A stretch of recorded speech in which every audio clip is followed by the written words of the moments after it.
The dark room. It was a dark and stormy night.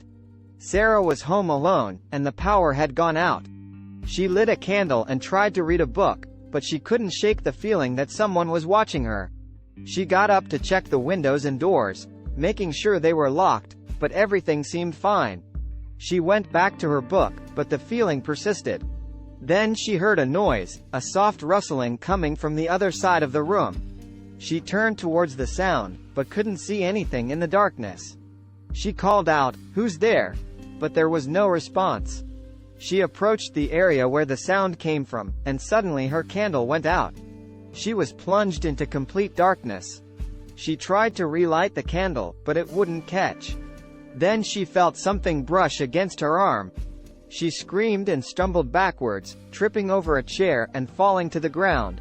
She struggled to get up, but her heart was racing and her legs wouldn't cooperate.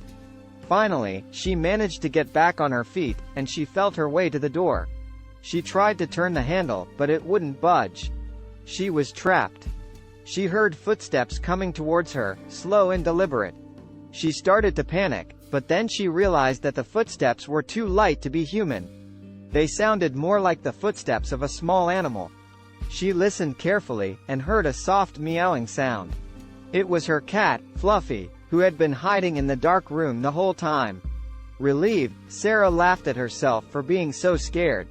But as she reached for the door again, she realized that something wasn't right. There was still someone in the room with her,